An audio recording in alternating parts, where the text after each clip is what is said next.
Bueno, y continuamos nuestra etiqueta para el día de hoy, debate a la una. Estamos conversando con el profesor Luis Quintana y con el profesor Oscar Arnal, ambos de la Escuela de Estudios Internacionales. Oscar es abogado y es profesor de Derecho Constitucional en la Escuela de Estudios Internacionales.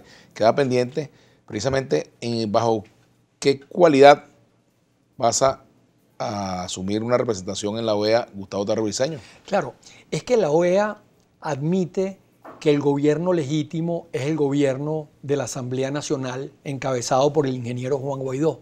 O sea, esa es la parte, digamos, que fundamenta toda esta decisión. Porque, y además, bueno, cuando uno dice, bueno, tenemos dos presidentes, tenemos también dos asambleas, porque la asamblea legítima electa y la constituyente, las dos legislan, tenemos dos tribunales supremos, tenemos dos fiscales, entonces es un país completamente dividido. Y sobre esa base, digamos, Almagro ha reconocido al tribunal en el exilio. Entonces, sobre esa base, la OEA ahora reconoce a Gustavo Tarre. El otro asunto... Hay una cosa que precisar, sí, Vladimir y profesor Arnal, es que la OEA no se ha pronunciado sobre el reconocimiento del gobierno de Guaidó. No se ha pronunciado, no tuvieron los votos suficientes para hacerlo, tuvieron que sacar un comunicado en el mes de febrero, si mal no recuerdo, con el apoyo de 16 países. Lo que están diciendo es que están admitiendo, de forma arbitraria, pero lo están diciendo, a Gustavo Tarre como representante de la Asamblea Nacional. No se están pronunciando sobre si el gobierno de Guaidó es un gobierno legítimo o no.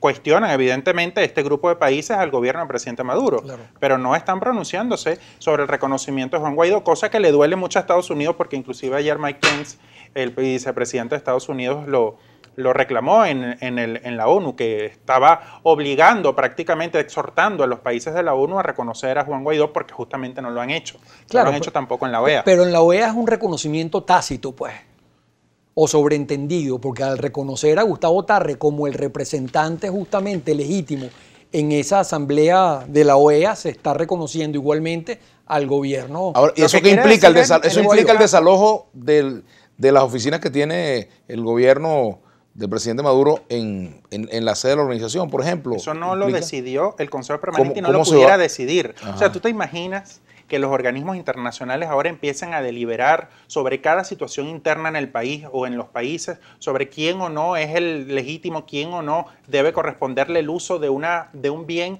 que es propiedad de las naciones o de las repúblicas, como podrían ser las oficinas de las representaciones diplomáticas? Eso no es coherente con el derecho internacional y no es coherente con una mínima racionalidad política que en los organismos internacionales se esté debatiendo sobre este tema.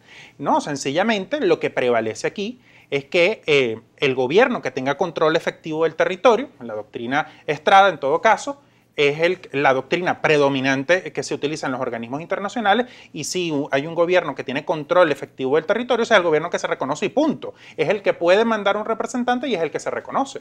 Oscar Arnal.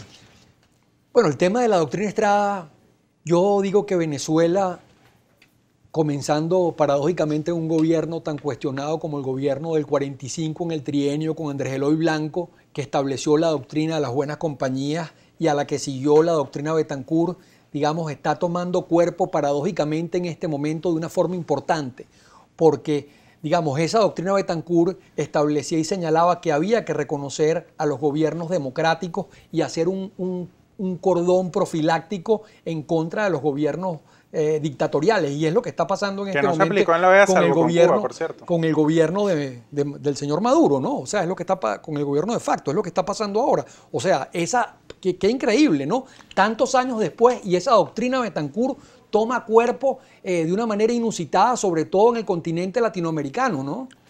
El caso de Honduras, por ejemplo, con Zelaya, y este caso, ¿en qué se parecen, en qué se diferencia? Bueno, al presidente Manuel Zelaya, un grupo de militares lo sacaron de su habitación del Palacio Presidencial, lo secuestraron y lo llevaron a otro país, un golpe de Estado armado. Aquí no, sencillamente, aquí hay un conflicto de poder. Aquí hay un gobierno legítimo que fue electo por los venezolanos, que es cuestionado por un grupo de países del continente, eso nadie lo duda, pero más allá de eso, que esté o no ajustado a derecho lo que se decidió ayer a la OEA, para mí está fuera de duda, no está ajustado a derecho, es una arbitrariedad. Pero bueno, aquí se impone la fuerza de la mayoría. pero es una mayoría además pírrica, porque con toda la presión que ha puesto Estados Unidos sobre este tema, siguen teniendo 18 votos. ¿No le parece un poco curioso que a pesar de todas las presiones y de que hay efectivamente una fuerte insistencia de países muy poderosos en el mundo en relación a la legitimidad del presidente Maduro, todavía sigan obteniendo en la OEA 18 votos? Ya no pueden decir que es el argumento de que es Petrocaribe con el que se compran las voluntades del Caribe, porque Estados Unidos le ha ofrecido paquetes muy atractivos al Caribe. El Caribe sigue votando con mucha dignidad, en algunos casos absteniéndose, o en algunos casos también el gobierno de Maduro perdió contra significativos apoyos en la OEA, ¿no? Pero no han logrado ni una sola votación con más de 18 votos. Es Bueno, una cosa curiosa con toda la presión pero que hay. Pero es ampliamente Estados Unidos tiene mayoritaria. muchísimo poder. Ampliamente mayoritaria con una diferencia de un voto, creo que no es ampliamente mayoritaria, justamente. 18-10, ¿no? O 18-9. O claro, sea, pero a los efectos de las consecuencias concretas de las decisiones, Estados Unidos no ha logrado 24 votos. Estados Unidos hubiera querido, como usted me imagino quisiera, que la OEA decidiera por 24 votos la suspensión del gobierno venezolano. Ajá. ¿Y qué va a pasar allí? Pero no lo han obtenido. Yo no quisiera eso porque Estados Unidos lo está pidiendo. Yo creo que lo están pidiendo gobiernos que tienen personalidad propia. O sea, yo diría que Brasil, que el gobierno del señor Duque en Colombia, que el gobierno de Chile, que los demás gobiernos que han apoyado justamente la decisión de la Asamblea, son gobiernos, digamos, autónomos, que son gobiernos que actúan libremente, que tienen plena conciencia, que también Estados Unidos está en esa onda, en esa dirección también, pero no, también está dirigiendo la operación, que es una cosa distinta.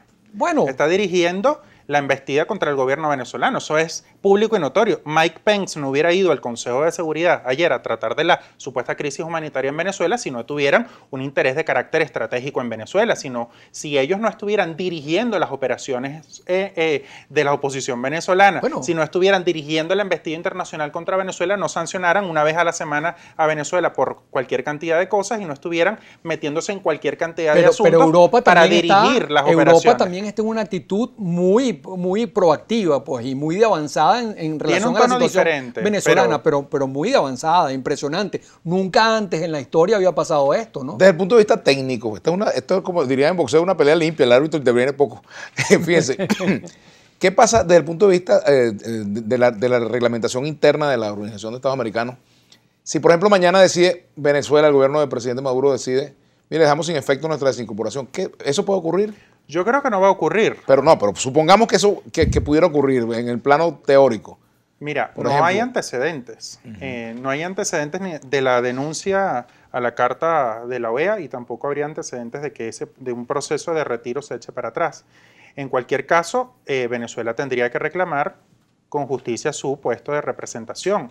La OEA, insisto, no tiene por qué deliberar quién es el representante de ningún país en el seno del Consejo Permanente. Eso es algo que está fuera de lugar. Es que esta es la primera vez en la historia que un país se retira por voluntad propia de la OEA, dejando, digamos, al pueblo venezolano fuera de los organismos de protección de los derechos humanos, como son la Corte Interamericana, la Comisión Interamericana de los Derechos Humanos. Entonces, claro, eso es algo que no tiene precedentes. Y estamos viendo, Luis, en ese sentido, un derecho internacional que está sembrando nuevas doctrinas y nuevos cambios, digamos, con esta situación venezolana, paradójicamente, que está en el ojo del huracán mundial, ¿no? Doctrinas peligrosas, ¿no? Porque el derecho internacional se ha sustentado justamente en el respeto de la igualdad soberana de los estados, en la no injerencia, en el respeto a la soberanía, porque si no esto sería la ley de la selva. Justamente por eso se crearon esos principios. Tenemos que hacer la pausa. Al regreso, estas decisiones de la OEA la anulan como interlocutor en el caso de que en Venezuela prospere un proceso de negociación entre las partes. Vamos a la pausa, ya venimos con Luis Quintana y con Oscar Arnal. Y vamos a hablar también del Consejo de Seguridad de Naciones Unidas, porque, caramba, habría una representación en la OEA y una representación distinta en Naciones Unidas de un mismo país. Por ahora. Por ahora. Vamos a hacer la pausa.